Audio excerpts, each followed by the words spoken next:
नमो भगवते वासुदेवाय।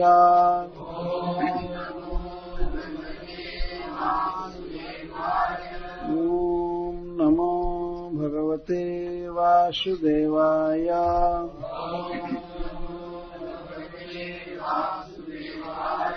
श्रीशुक उवाच इत्युक्ते जमदूतैस्ते वासुदेवोक्तकारिणः तान् प्रत्युचुः प्रहस्येदम् मेघनिर्हार्दया गिरा। श्री विष्णुदूता ऊचुः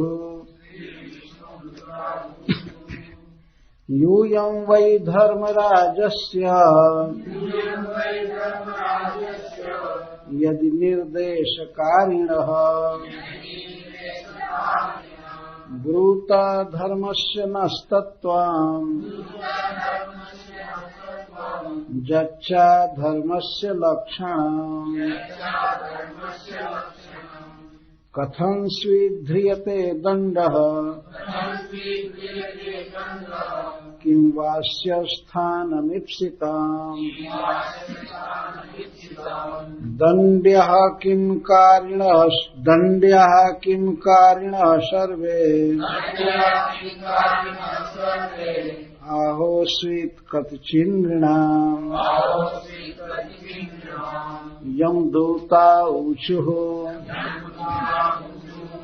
वेद प्रणीतो धर्मः यधर्मस्तद्विपर्जयः। वेदो नारायणः साक्षात् स्वयंभूरिति शुश्रुमा। येन स्वधाम्यमीभावा रजः सत्त्वतमोमयः। गुणनाम क्रियारूपैः विभाव्यन्ते यथा तथम्। सूर्योऽग्निः खम्मरुद्देवः सोमः सन्ध्याहनिदिशः। कंकुः स्वयं धर्म इति येते दह्यस्य साक्षिणः। एतैरधर्मो विज्ञातः स्थानं दण्डस्य युज्यते। सर्वे कर्मानुरोधेन दण्डमर्हन्ति कारिणः। सम्भवन्ति भद्राणि विपरीतानि चानघः। कारिणां गुणसङ्गोऽस्ति देहवान् ह्यकर्मकृत्। येन यावान् यथा धर्मो धर्मो वेह समीहितः स एव तत्फलं भुङ्क्ते तथा तावदमुत्र वै। यथेह देव प्रवरः त्रैविध्यामुपलभ्यते। भूतेषु गुणवैचित्र्यात् तथान्यत्रानुमीयते। वर्तमानोऽन्यो कालो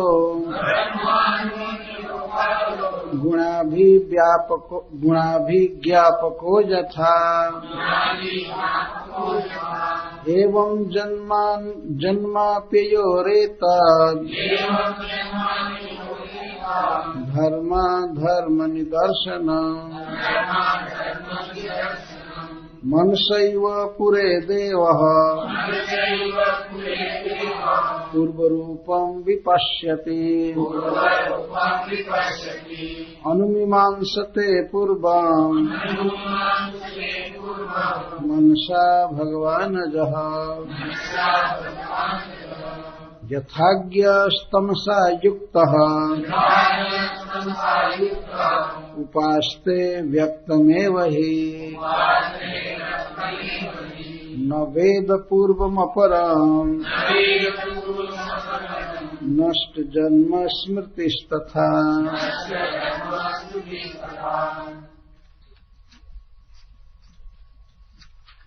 श्री शुक उवाच इति इस प्रकार उक्ते कहे जाने पर यमदूत ही श्री जमराज जी के दूतों द्वारा ते पूर्वोक्त वासुदेवोक्तकारिणः श्री कृष्ण की आज्ञा का पालन करने वाले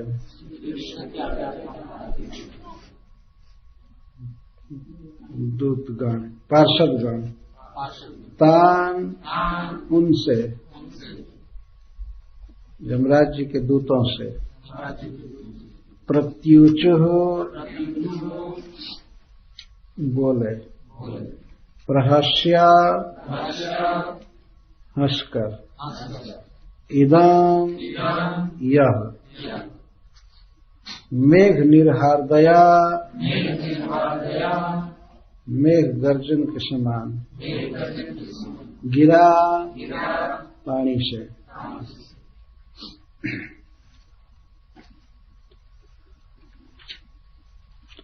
जब श्री जमराज जी के दूतों ने भगवत पार्षदों के विषय में प्रश्न किया कि आप लोग कौन हैं, कहाँ से आए हैं और क्यों इस पापी का पक्ष ले रहे हैं। हम लोग धर्मराज के किंकर हैं, हमारे इस कार्य में आप दखल क्यों दे रहे हैं, क्यों हस्तक्षेप कर रहे हैं। जमदूतों की यह बात सुनकर भगवान कृष्ण की आज्ञा का पालन करने वाले अर्थात भगवत पार्षदगण उन जमदूतों के प्रति उपहास करते हुए इस प्रकार बोले।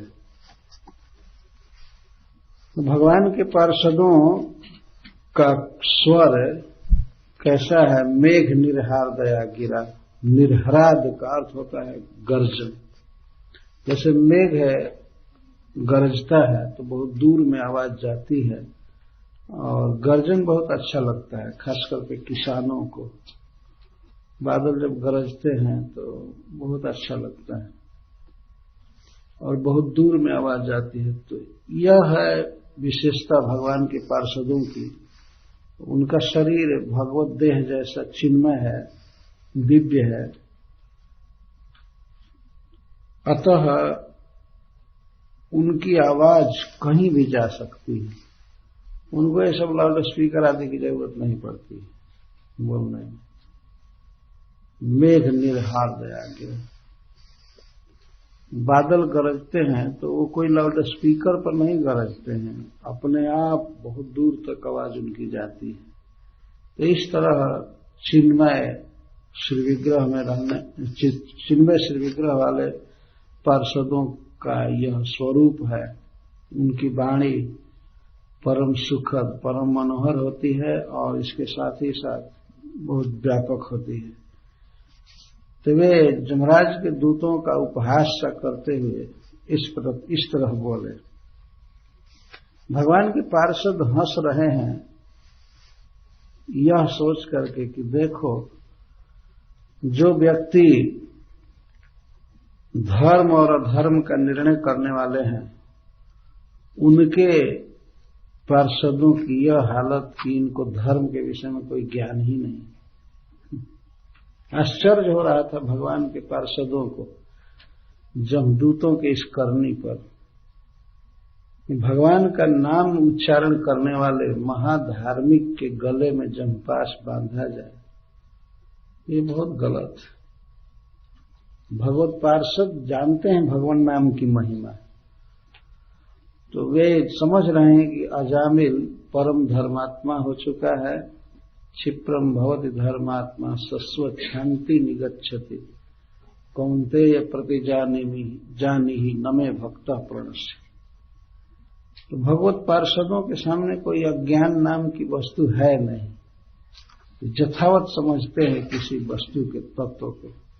तो अजामिल बारंबार जो भगवान के नाम का उच्चारण किया था प्रारंभ से ही और म्रियमाण दशा में भी किया, इस कारण से उसके अनंत जन्मों के पापों का परिशोधन हो चुका था, समाप्त हो चुका था। पर ऐसे व्यक्ति के गले में जमपास बांधना यह बहुत अनुचित कार्य था।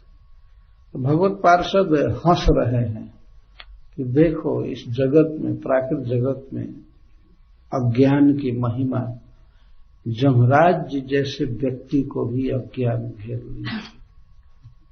कुछ देर के लिए उन्हें भगवान नाम की महिमा का स्मरण नहीं रहा, भगवान नाम उच्चारण की महिमा। इसलिए भगवत पार्षदगण हंस रहे हैं और ये लोग बारंबार कहे, जमदूत लोग बारंबार कहे कि हम लोग धर्मराज के किंकर हैं, हमारा निवारण क्यों कर रहे हैं, हम लोग कोई गलत काम करने वाले नहीं हैं, हम लोग न्याय करने वाले हैं और इसके हित के लिए इसको नरक में ले जाना चाहते हैं, दंड के द्वारा इसको शुद्ध करेंगे। भगवत पार्षदगण हंस रहे हैं। उनके हंसने का आशय था कि ये कहना चाहते हैं कि वास्तव में तुम लोग धर्मराज के सेवक नहीं हो, कोई चोर हो और हम लोगों के भय से तुम लोग धर्मराज जी का नाम ले रहे हो कि हम पीटेंगे नहीं, हम छोड़ देंगे। और समझ गए, इतने बड़े व्यक्ति का आदमी अपने को कह रहे हो और इतना गलत काम कर रहे हो, इससे पता चलता है तुम लोग धर्मराज के दास नहीं हो, तुम लोग ऐसे ही थर्ड क्लास के आदमी कहीं के हो और अब हम लोगों के भय से बचने के लिए धर्मराज जी का नाम ले रहे हो। तो अतः हम प्रश्न कर रहे हैं, ठीक से जवाब दो, नहीं तो अभी गदा से मार देंगे, समाप्त हो जाओगे। तो भगवत पार्षदगण हंसते हुए कहते हैं, यूयं वै धर्मराजस्य यदि निर्देशकारिणः ब्रूत धर्मस्य नस्तत्वं जच्चा धर्मस्य लक्षणम्। हम तो नहीं मानते हैं कि तुम लोग धर्मराज के सेवक हो और उनकी आज्ञा का पालन करते हो, उनकी आज्ञा के अनुसार आए हो, पर यदि तुम लोग ये बात कह रहे हो, यदि तुम लोग धर्मराज की आज्ञा का निर्वाह करने वाले हो, तो बताओ कि धर्म का तत्व क्या है, धर्म का स्वरूप क्या है। यदि ये बता दोगे तब समझ जाएंगे कि धर्मराज के सेवक हो, नहीं तो अभी दंड पाओगे। ठीक से बता दो धर्म का क्या तत्व है। तत्व का अर्थ है स्वरूप, और धर्म का लक्षण क्या है। लक्षण का अर्थ होता है प्रमाण। धर्म का स्वरूप बताओ क्या है और कौन निश्चित करता है कि यह धर्म है, प्रमाण कौन है। जैसे कोई व्यक्ति मान लीजिए कह दे कि शराब पीना धर्म है तो वो तो व्यक्ति प्रमाण नहीं है। यह लक्षण का अर्थ है प्रमाण। धर्म का क्या स्वरूप है और धर्म का निश्चय कौन करता है, कहां से धर्म का निर्धारण होता है। और इसके साथ ही साथ ये बताओ कि अधर्म का तत्व क्या है, अधर्म का क्या स्वरूप है, और अधर्म को प्रमाणित करने वाला कौन है। कौन कहेगा कि यह अधर्म है तो मान लिया जाएगा हाँ अधर्म, यही अधर्म है। और इन दोनों के स्वरूप को ठीक ठीक बताओ। तो भगवत पार्षदगण प्रश्न कर रहे हैं, ऐसा नहीं है कि वो नहीं जानते हैं, लेकिन इनके मुख से बुलवाना चाहते हैं। धर्मराज के सेवक हो तो धर्म की बात करो। कथं स्वीध्रियते दंड, दंड कैसे दिया जाता है, कैसे दिया जाता है मतलब प्रकार के विषय में प्रश्न है। दंड कैसे दिया जाता है, मारना काटना जो भी प्रकार है, दंड कैसे दिया जाता है। क्यों वा अस्य स्थानम विपसितम, और दंड का कारण क्या होता है, किस कारण से दंड दिया जाता है और किस तरह दंड दिया जाता है। दंड्या किम कारिणः सर्वे, तो मानो जमराज के दूतों ने कहा होगा कि जो कर्म करता है तो कर्म में गलती हो ही जाती है, इसलिए दंड दिया जाता है। तो भगवत पार्षद कह रहे हैं कि क्या सभी कर्मी या सभी कर्म करने वाले दंड भोगते हैं क्या? जितने भी कर्म करने वाले हैं सभी दंड के पात्र हैं क्या? आहोस्वित कथचिन नृणाम, अथवा कुछ ही लोग दंड के पात्र होते हैं, वो भी मनुष्यों में। ये बोल क्या सबको दंड दिया जाता है और एक समान दंड दिया जाता है? दंड का कारण क्या है, दंड कैसे दिया जाता है? दंडाधिकारी सुप्रीम जज के व्यक्ति हो तो तुम लोगों को मालूम होना चाहिए ना कैसे दंड दिया जाता है, दंड का कारण क्या होता है, और क्या सभी लोगों को दंड दिया जाना चाहिए या कुछ ही लोगों को। यहाँ प्रश्न का कारण ये है, श्रील प्रभुपाद जी परपोर्ट में लिखते हैं कि एक तो इस संसार में मनुष्य बहुत कम है,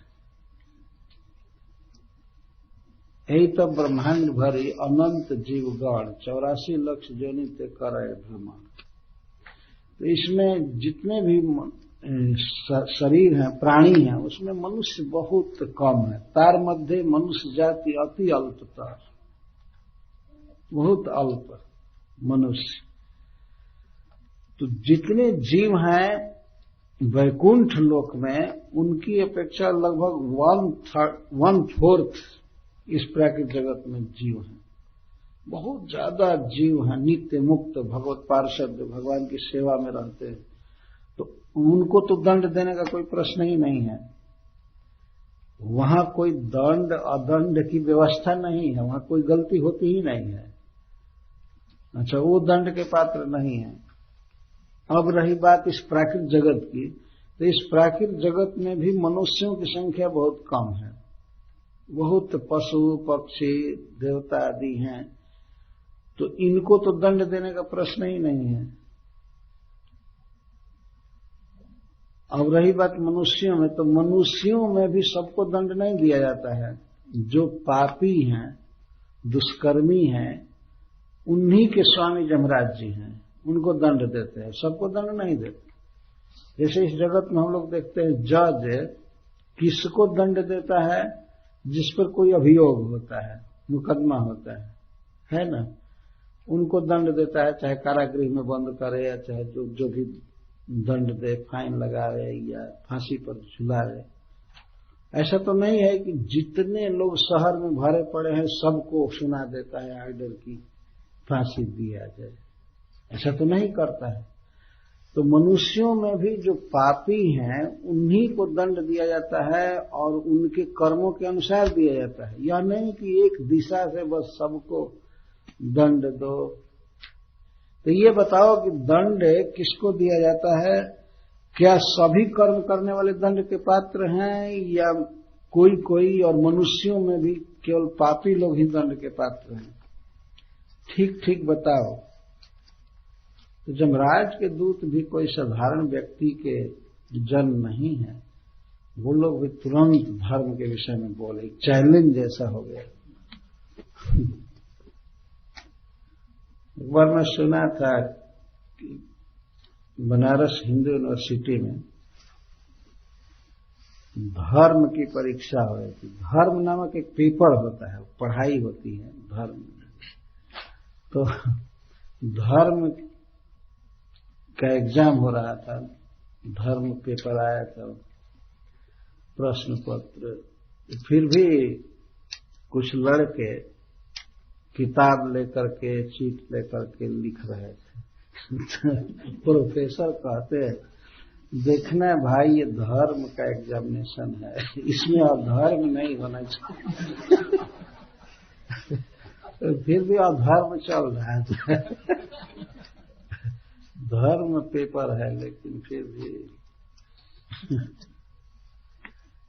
तो धर्मराज के सेवक हैं तो धर्म जानना चाहिए ना।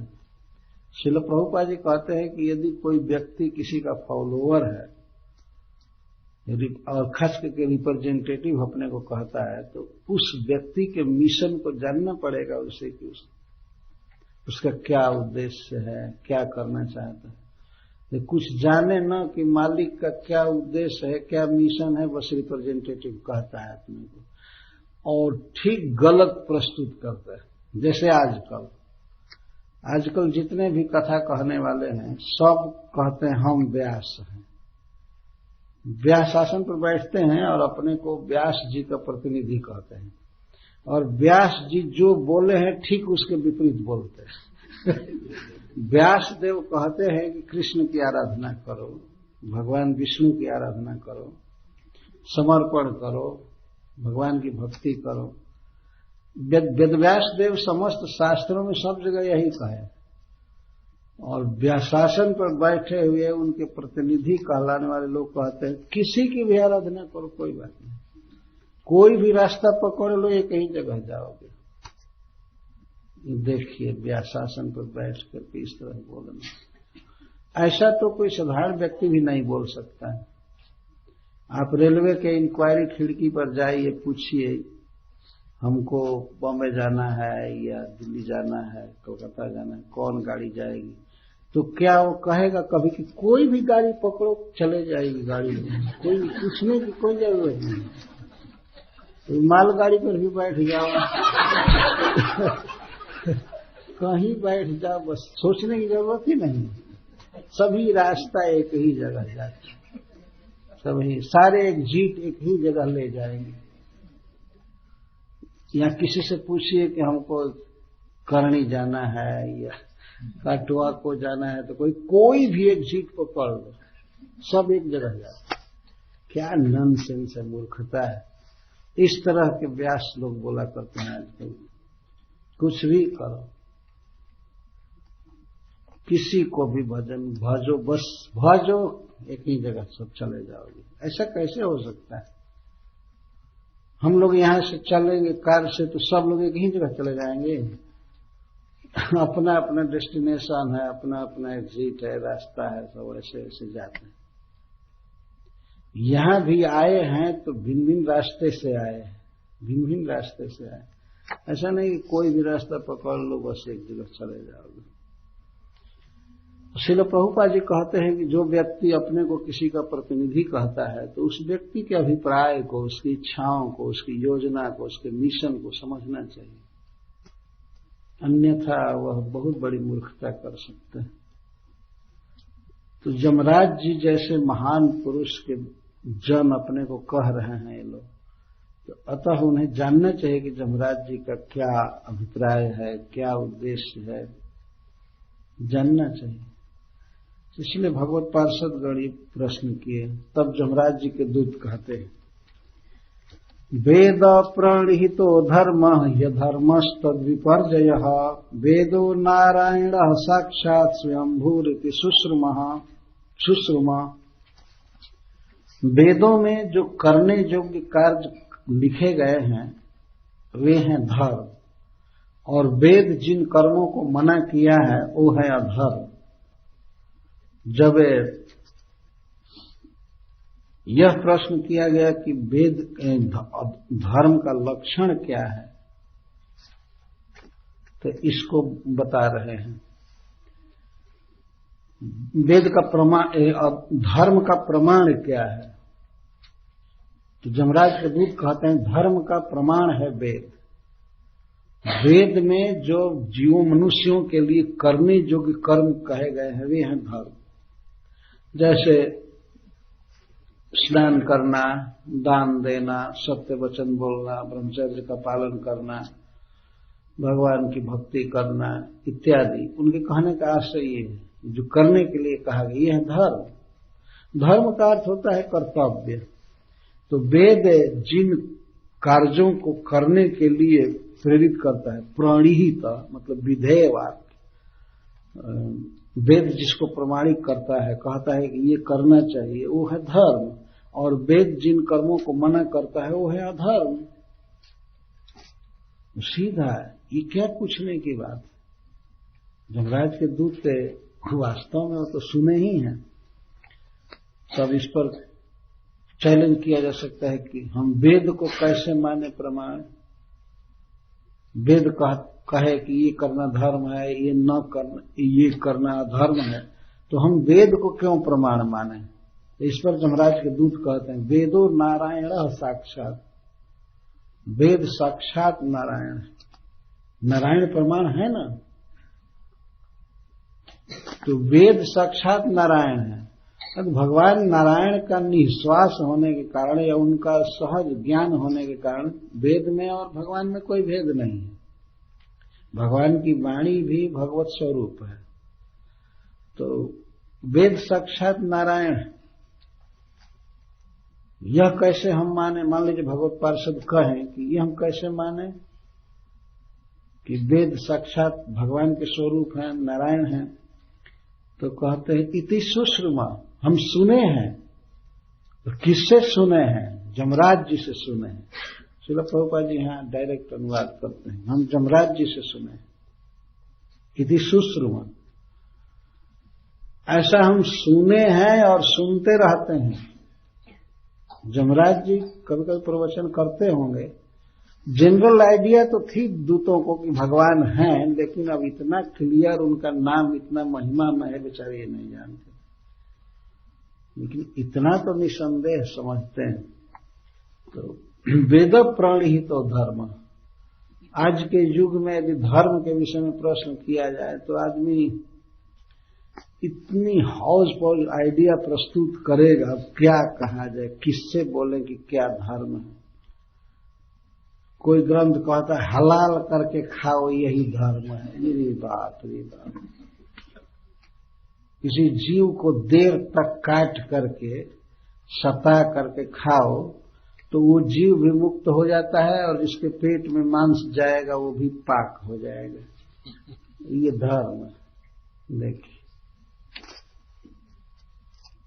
कहीं कोई कुछ बताता है, कहीं कुछ बताता है। और सबसे बड़ा धर्मात्मा कौन माना जाता है? जो सेकुलर स्टेट की बात करे। बस कोई धर्म नहीं, धर्म निरपेक्ष हो तो वो माना जाएगा, हाँ ये ठीक।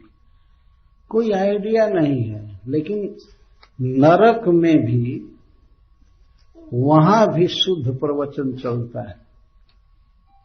देखिए, वहां पर शुद्ध ज्ञान दिया गया है कि वेद प्रणीहितो धर्म। वेद जिन कामों को करने के लिए कहता है वो है धर्म। वेद प्रमाण है धर्म या अधर्म के विषय में, क्योंकि वेद भगवान की वाणी है, ये साक्षात भगवत स्वरूप है। ऐसा हमने सुना है। तो सुना है इति सुश्रुमा का अर्थ है कि नरक में भी यह प्रवचन चलता है। वहां बताया जाता है कि भगवान नारायण आराध्य हैं, भगवान ने वेद शास्त्र का उपदेश किया है। हम लोगों को वैदिक ग्रंथों के सामने अन्य प्रमाण को स्वीकार करने की आवश्यकता नहीं रखनी चाहिए कभी भी। और ये नहीं कह देना चाहिए कि हाँ ये भी एक धर्म ग्रंथ है, ये भी एक धर्म ग्रंथ है। वो कुछ नहीं है, वो तो एक काइंड ऑफ फेथ है। किसी मनुष्य का विश्वास उसमें लिख दिया गया, हमारा ये विश्वास, हमारा ये विश्वास। लेकिन हम लोगों का जो ये धर्म ग्रंथ है, वेद है, यह विश्वास मात्र नहीं है, यह साइंस है, यह विज्ञान है वास्तव में। चूंकि परम पुरुष सब तरह से परफेक्ट भगवान का अनुभव इसमें लिखा गया है, उन्होंने उपदेश दिया है। तो कभी कंपैरिजन नहीं करना चाहिए वेद का इतिहास, रामायण, पुराण, गीता, भागवत आदि का, या अन्य ग्रंथ भी हैं, ठीक है। उस ग्रुप के लोगों को लीड करने के लिए, नरक में ले जाने के लिए जो भी हैं उनको ठीक है, लेकिन कभी भी हम लोगों को कंपेयर नहीं करना चाहिए। कंपेयर नहीं करना चाहिए। यह करना बहुत बड़ा अपराध है। श्रुति शास्त्र निंदनम, यह नामापराध भी है, बहुत बड़ा अपराध। यह कहना कि मनुष्यों की रचना है, ये है वो, इसलिए लोग ऐसा कह देते हैं क्योंकि अन्य जितने भी ग्रंथ हैं सब मनुष्यों की रचना है।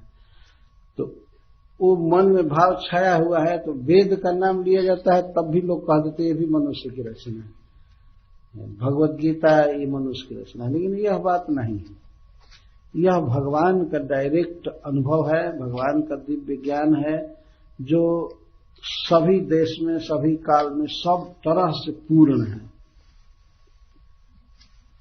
जमराज के दूत इस बात को कह रहे हैं तो श्रील प्रभुपाद जी यहाँ इसके परपोर्ट में लिखते हैं कि वैदिक ज्ञान ही वास्तव में पूर्ण ज्ञान है, और बाकी मनुष्यों का अनुभव मात्र है, एक फेथ मात्र है, और उसमें कुछ सच्चाई भी है और कुछ भ्रम भी है। गुणाक्षर न्याय इसको कहते हैं।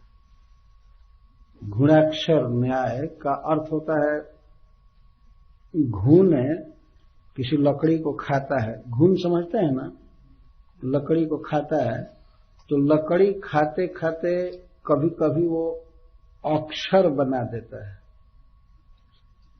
उसको ज्ञान नहीं है कि मैं लिख रहा हूं क ख ग घ, लेकिन वो काटते काटते ऐसे अकस्मात काट देता है कि अक्षर बन जाता है, उसको गुणाक्षर न्याय कहते हैं। तो ऐसे ही अंदाज से कुछ लोगों ने कुछ बात कह दिया है, उसी में कोई कोई बात अच्छी भी कह दिए है, तो वही अच्छाई है वास्तव में। और कोई ईश्वर के विषय में किसी का अनुभव नहीं है, केवल इतना ही कह देना कि हाँ भगवान है और वही दुनिया बनाया है, बस यही कोई परफेक्ट ज्ञान नहीं है। लेकिन वो भगवान क्या है, उसका स्वरूप क्या है, वो कहाँ रहता है, तो इसका उत्तर देते वो कहीं नहीं रहता है, यह सब जगह रहता है। कैसा है, कुछ नहीं, उसका कोई आकार नहीं। ये कौन सा वर्णन हुआ? आप किसी व्यक्ति का वर्णन कीजिए और कहिए कि वो सब जगह रहता है, लेकिन उसके स्वरूप के विषय में पूछिए कि वो क्या जूता पहनता है, कपड़ा कैसा पहनता है, शरीर कैसा है, तो कह दीजिए कुछ नहीं, भूत जैसा है। तब ये कैसे पता लगा लिए कि वो सब जगह रहता है? स्वरूप का पता ही नहीं है तो कहाँ रहता है कैसे पता लग गया? पहले तो पता लगाना पड़ेगा ना कि उसका स्वरूप क्या है। कहीं भी वैदिक ग्रंथों को छोड़ करके भगवान का वर्णन वास्तव में नील है, जीरो के बराबर है। अन्य ग्रंथों में कोई अनुभव नहीं है, केवल एक अटकलबाजी है। तो वेद ही परम प्रमाण है धर्म या अधर्म के विषय में। वेद भगवान का निश्वास माना जाता है। अस्य निश्वसितम ऋग्वेदम इति, अस्य महतो निश्वसितम ऋग्वेद इति। कितना सुंदर प्रवचन कर रहे हैं जमराज के दूत की, वेद साक्षात भगवत स्वरूप है, ऐसा हमने सुना है। सुनना ही जीवन में उन्नति का सबसे महान कारण है, ऐसा हमने सुना है। और किससे सुना है?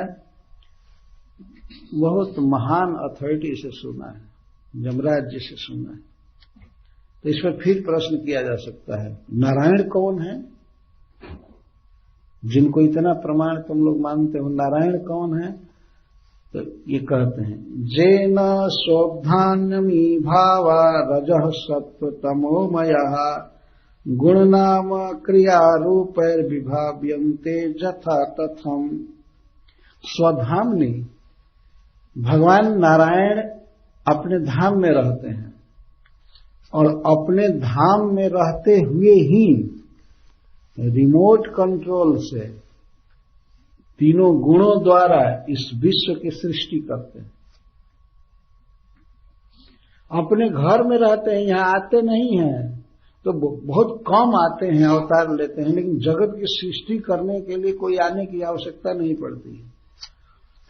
तो रजस सत्व तमोमया, भावाकार से वस्तुएं, स्थितियां, जो भगवान अपने धाम में रहते हुए ही सतोगुण, रजोगुण और तमोगुण के द्वारा विविध वस्तुओं की सृष्टि करते हैं।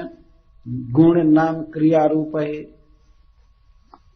अनेक प्रकार के गुण की सृष्टि करते हैं। यहां नाम कई प्रकार के हैं, जैसे गुणवाचक, नामवाचक, क्रियावाचक, रूपवाचक। जैसे गुण है शांत, घोर या मूढ़, ये गुण है। कोई कोई जीव यहां बिल्कुल शांत है, जैसे मनुष्यों में देवता लोग बहुत शांत रहते हैं। वहां पर इतना भाग दौड़, यह करो नहीं है। जैसे यहां पर कार से लोग भाग रहे हैं और दौड़ रहे हैं फॉर नथिंग, कोई लाभ नहीं है, कुछ भी नहीं है। ऐसे दौड़ते दौड़ते दौड़ते दौड़ते अंत में हॉस्पिटल, इसके बाद शरीर छोड़कर चले जाते। लेकिन इतना वेग से लोग दौड़ रहे हैं तो लगता है कि बहुत भारी पर्पस, बहुत भारी प्रयोजन सिद्ध करेंगे। धर्म अर्थ काम मोक्ष पुरुषार्थ है, इसमें से मोक्ष की तो छोड़ दीजिए, कोई बात ही नहीं है। अर्थ और काम भी प्राप्त नहीं कर पाते हैं अच्छा से। 2-2, 4-4 घंटा जाते हैं कार से, 2-2, 4-4 घंटा आते हैं, तो नींद भी अच्छा से नहीं ले पाते हैं, खाते भी नहीं है, तो काम का कोई प्रश्न ही नहीं है। इंद्रिय तृप्ति भी सुलभ नहीं है ना। जब आदमी अच्छा से सोए नहीं, खाए नहीं, शांत न रहे, तो उसे इंद्रिय तृप्ति भी नहीं मिल रही है। और इतना करने के बाद भी मनुष्य जितना चाहता है उतना अर्थ प्राप्त होता नहीं। चाहने के लिए तो इच्छा तो इतनी है कि एक आदमी चाहेगा कि पूरा न्यूयॉर्क हमारे अंदर आ जाए। इच्छा तो इतनी बड़ी है, लेकिन करम कमंडल कर गए तुलसी जहां लग जाए, नदी कूप बापी जल बूंद ना अधिक समाए। चाहे लाख आदमी मर जाए दौड़ करके, कुछ भी करके, लेकिन जितना लिखा है ललाट में उतना ही मिलेगा। और दौड़ने पर भी उतना ही मिलेगा, घर में बैठे रहने पर भी उतना ही मिलेगा। तुलसीदास जी कहते हैं कि मनुष्य जहां भी जा रहा है तो कर्म कमंडल कर गए, अपने हाथ में कर्म फल का कमंडल। तो कमंडल का जितना साइज है उतना ही पानी आएगा उसमें। भले आदमी नदी में डुबावे, चाहे कुआं में डुबावे या सरोवर में डुबावे, उसमें पानी बहुत ज्यादा है, लेकिन अपने पास तो कर्म का कमंडल है। और इस किसी का 1 लीटर का कमंडल है, किसी के कमंडल में केवल 100 ग्राम आ सकता है, किसी का 200 ग्राम का है। तो जितना कमंडल का साइज है, आकार है, उतना ही पानी आएगा ना। पानी ज्यादा रहने से क्या होगा। कुआं में बहुत पानी रहता है, लेकिन आता है उतना ही जितना बाकेट का आकार होता है। लाख दौड़े आदमी, फ्लाई करे, कुछ भी करे, लेकिन जो लिखा है पूर्व कर्म के अनुसार उतना ही पानी मिलेगा, उतना ही कमंडल में आएगा। एक जगह बहुत विनोद की बात मैं कह रहा हूं। एक बार बॉम्बे हमारे साथ एक साधु गए थे अयोध्या के, तो वही ये दोहा कहे थे। तो गए थे एक जगह पर प्रीचिंग करने वे एक भक्त के साथ। तो किसी भक्त ने उनसे पूछ दिया कि आपको क्या दक्षिणा मिली, कितनी दक्षिणा मिली। इसी पर उन्होंने कहा कर्म कमंडल कर गए तुलसी कहां लगी जाए। वो कहने लगे कि उनको 100 रुपया या कितना मिला था, तो वो इस पर वो निराश हो, कर्म कमंडल कर गए। तो 100 रुपया को किसी भक्त ने कहा कि अच्छा केवल 1 लीटर आटा आपके कमंडल में, 1 लीटर 100 रुपया मिला था, 1 लीटर मिला। 1 लीटर साइज कमंडल का था। तो वो कभी भी वो जाते थे तो कभी कुछ ज्यादा दक्षिणा मिलती थी, कभी कम मिलता था। तो वो कहे, एक दिन हमसे कहे कि महाराज जी, देश काल के अनुसार कमंडल का साइज भी घट रहा है, बढ़ रहा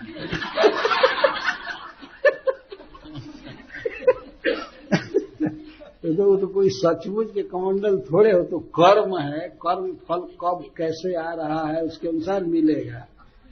तो हूबहू कमंडल का साइज तो नहीं है। कभी कभी आदमी ऐसे कहीं जाता है तो फिस्ट मिल जाता है अकस्मात, पहले सोचा भी नहीं है, अकस्मात भोज मिल जाता है। और किसी किसी दिन चाहने पर भी उपवास करना पड़ता है, मिलता ही नहीं है दिन भर कुछ नहीं। और कहीं कहीं अपने आप फिस्ट मिलता है। वृंदावन में कई बार देखा गया है, कुछ लोग आते हैं और निमंत्रण का कार्ड दे करके चले जाते हैं। एक दिन में 10-10 निमंत्रण आ जाता है, कहाँ आदमी जाएगा? एक ही जगह खा सकता है, लेकिन 10-10 आ जाता है। और किसी किसी दिन एक भी नहीं आता है, और जो स्थान अपना है वहां भी कोई गड़बड़ी हो जाती है, चाहे शरीर में ही रोग हो जाता है, खा ही नहीं सकते हैं। उस दिन तो कमंडल घट करके बिल्कुल छोटा हो गया। तो इस तरह से मनुष्य कुछ भी हाहाकार करे, चाहे पाताल में धंस जाए, आकाश में उड़ जाए, पहाड़ तोड़ दे, कुछ भी करे, लेकिन जो लिखा है वही मिलेगा। यह बात बिल्कुल फैक्ट है। इसलिए मनुष्य को चाहिए को संतोष करे और भगवान की भक्ति करे, कर्म करे, लेकिन बहुत हाय हुई ना करे। मैं ये कह रहा हूं कि मनुष्य घोर स्वभाव का होता है, रजोगुणी होता है, बहुत काम करना चाहता है। किसके लिए? थोड़ा सा भोजन के लिए, कपड़ा के लिए, घर के लिए वो दिन रात परिश्रम करता है, बहुत परिश्रम करता है। मनुष्य परिश्रम करता है और दूसरे जीवों में परिश्रम करते हुए देखे जाती हैं चींटियां। चींटियां दिन रात क्या नहीं ढोती रहती हैं इधर से उधर। देखें आप लोग, रात में कभी देखिए तो वो भी अंग्रेजों के समान 24 घंटे का ही टाइम रखती है, कोई सोने होने का समय नहीं है। हमारे भारतवर्ष में तो 12 घंटे की रात मानी जाती है, 12 घंटे का दिन, लेकिन अंग्रेजों के लिए 24 घंटा, उसमें कोई दो भाग नहीं। चींटियों को भी देख सकते हैं, पता नहीं क्या ढोती रहती हैं, क्या घूमती रहती हैं। छोटा सा शरीर, उसमें भी कितना छोटा पेट, लेकिन उसके लिए इतना भारी परिश्रम, और कुछ भी नहीं जमा कर पाती हैं। जमा करती हैं दूसरे लोग ले जाते हैं। चूहा भी इसी तरह से परिश्रम करता है, रात को बिल खानता है, रात को कोई सामान ढो ढो करके ले जाता है बिल में। दिन में तो डरता है मनुष्य, रात में ले जाते। ये सब अज्ञानी जीव हैं, कोई इतना परिश्रम की आवश्यकता नहीं। तो काम करना चाहिए शरीर निर्वाह के लिए, लेकिन शांति से। तो देवताओं के लोक में बहुत शांति है, इतनी भाग दौड़ नहीं है। भगवान का भजन है, सदाचार है, सुखमय जीवन है। और कुछ जीव होते हैं मूढ़, इनको गुण शब्द पर मैं ये कह रहा हूं कि भगवान ने जो सृष्टि की है, तो कहीं कहीं घोर स्वभाव के जीव हैं, रजोगुणी हैं, कहीं तमोगुणी हैं, कहीं सत्वगुणी हैं। अच्छा, नाम, और नाम भी भगवान ने भिन्न भिन्न रख दिया है। किसी का नाम देवता रखा, किसी का दानव रखा, किसी का मनुष्य रखा। मनुष्यों में भी भिन्न भिन्न नाम, ब्राह्मण, क्षत्रिय, वैश्य इत्यादि नाम रखा। और क्रिया, जैसे अध्ययन या व्यापार, देश रक्षा इत्यादि अनेक प्रकार की क्रिया। और रूप तो देख ही रहे, 84 लाख प्रकार का रूप है। इस तरह से विविध क्रिया, गुण, नाम, रूप में विभाव्यंत, विविध प्रकार से, भिन्न भिन्न प्रकार से भगवान ने इस जगत की सृष्टि की है। तो जमराज के दूत कह रहे हैं कि ये जो विश्व आप देख रहे हैं, यह जिनके द्वारा रचा हुआ है, वे हैं नारायण, वे हैं भगवान, और उनकी वाणी है वेद, इसलिए वेद प्रमाण है। बहुत सुंदर बात बोल रहे हैं। यह भी एक परफेक्ट ज्ञान है, जितना है उतना काफी है कि भगवान ने रचा है। भगवान ने ब्राह्मण बनाया, भगवान ने क्षत्रिय बनाया, भगवान ने पर्वत बनाया, भगवान विविध जीवों की सृष्टि किए, उनको देह दिए और देह के अनुसार विविध भोग स्थान ये सब भगवान दिए हैं। जिन्होंने दिया है वे हैं नारायण। इतना क्लियर ज्ञान, ये बात आ गई भगवान विष्णु ने जगत की सृष्टि किया है। लेकिन आजकल के बोका लोग क्या कहते हैं, किसी शक्ति ने जगत को बनाया है, हम उस शक्ति को मानते हैं। इतना ज्ञान नहीं है कि वो भगवान ही वास्तविक शक्ति, भगवान विष्णु शक्ति। इतना क्लियर बोलना चाहिए ना। यमराज के दूतों को वास्तव में पूर्ण ज्ञान नहीं है, लेकिन जितना सुने हैं उतना तो उनको ज्ञान है। ये भगवान नारायण विश्व की सृष्टि किए हैं और वही सबके भोग की, भोजन की व्यवस्था किए हैं, वही स्थान दिए हैं, सारी सुविधा दिए। तो भगवान को धन्यवाद देना चाहिए कि हे भगवान, आपने हमको देह दिया, हमको भोग दिया, भूरी भूरी धन्यवाद है। इस तरह भगवान को प्रणाम करना, उनके प्रति कृतज्ञ रहना चाहिए, यह धर्म है। तो भगवान नारायण ही प्रमाण है, उनका वचन प्रमाण है, क्योंकि वही प्रभु इस विश्व के ईश्वर हैं, जन्मदाता हैं, मेंटेन करने वाले हैं, कंट्रोल में रखने वाले हैं, वही सब कुछ बनाए। तो यहां तक तो ये हुआ, ये धर्म का लक्षण बताया गया। धर्म का लक्षण बताया, धर्म का प्रमाण क्या है, किसके कहने से हम मानेंगे कि ये धर्म है। तो अब प्रश्न करते हैं भगवान के पार्षद कि अधर्म का पता कैसे लगता है, किस व्यक्ति ने इतना गलती किया है इसका पता कैसे लगता है। जीव तो बिखरे हुए हैं पूरे ब्रह्मांड में, मनुष्य भी तो काफी है, तो कौन क्या गलती कर रहा है मन में, वचन से, शरीर से, इसका पता कैसे लगता है। तब ये कहते हैं इसके बहुत से विटनेस है, साक्षी गिना रहे हैं। सूर्योग्नि खम मरुदेव सोम संध्या हनि दिशा कम कुह स्वयं धर्म इति येते दह्यस्य साक्षिणः। दह्यस्य, दह्य, दह्य कहते हैं देह को जो मैं मानता है उसको दह्य कहते हैं। यह देह में जो लिपटा है, देह में आसक्त है, देह का पौजिस है, उसको दह्य कहा गया। तो दह्यस्य, देहधारी के ये साक्षी हैं, क्या क्या सोचता है, क्या कर्म करता है। तो कौन कौन है, सूर्य, सूर्य भगवान। ये प्रश्न होता है कि सूर्य भगवान मनुष्यों के कर्म के साक्षी हैं,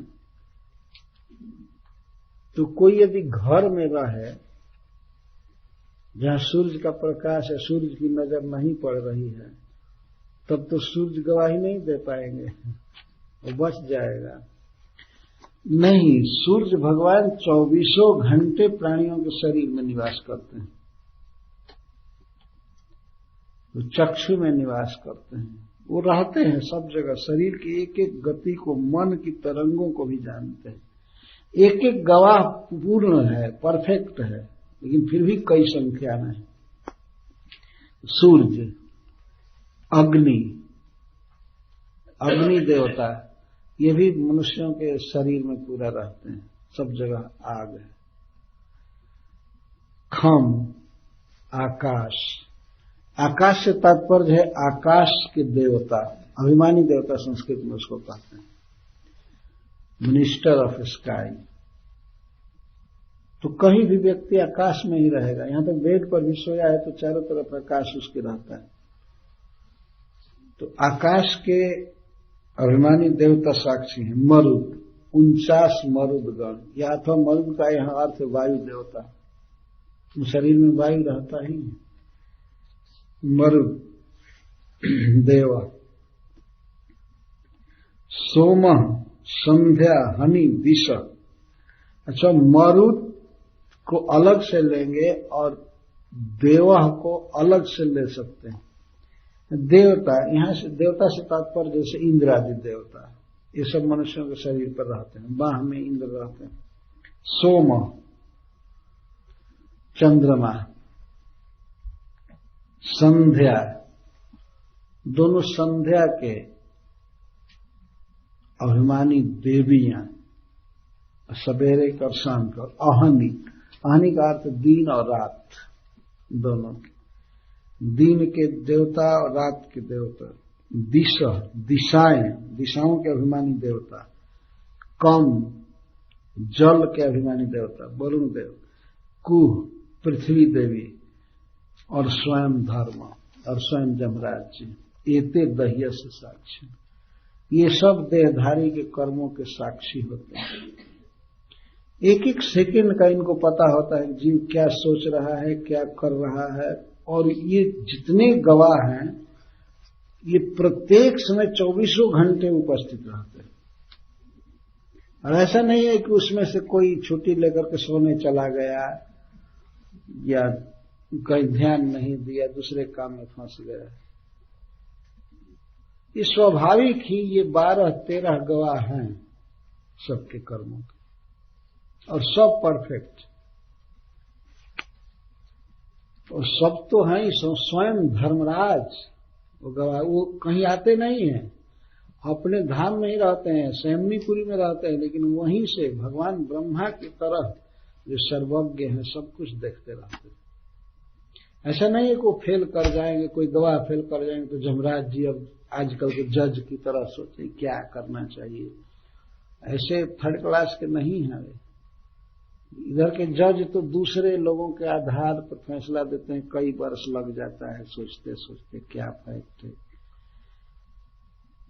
यहाँ का जज ऐसे लोगों से पूछता है जो झूठ बोलते हैं, है ना, और उसका हेल्प करने के लिए जो वकील होते हैं वो भी झूठ बोलते हैं, दो पक्ष के। तो बेचारे के लिए बड़ा कठिन पड़ता है, व्हाट इज व्हाट जानना बहुत कठिन है। लेकिन जमराज जी स्वयं परफेक्ट हैं अकेले, और इसके बाद तो और विटनेस है। आश्चर्य की बात है कि मृत्यु के बाद ये सारे गवाह पेश किए जाते हैं उसके लिए, इतना परफेक्ट व्यवस्था है, और सबका मत टैली करता है, ठीक एक बात बोलते हैं। और वहां दो पक्ष नहीं होता, एक पक्ष डिफेंडिंग पक्ष हो जो बचाने के लिए आ गया हो, एक आ गया हो, और एक्यूजिंग पक्ष हो, ऐसा नहीं है वहां। ये सब आते हैं ठीक तरह से बोलते हैं। एतई अधर्म विज्ञात, एतई इनके द्वारा अधर्म विज्ञात, अधर्म का विशेष ज्ञान हो जाता है, पता चल जाता है किसने अधर्म किया। अथवा धर्म,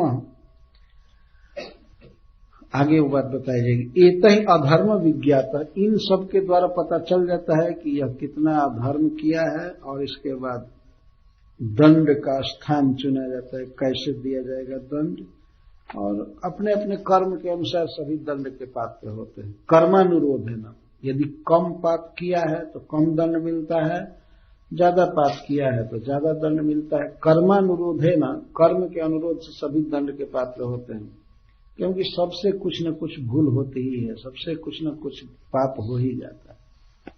ये जमराज के दूत कह रहे हैं। आरती के बाद फिर बैठेंगे। हरे कृष्ण।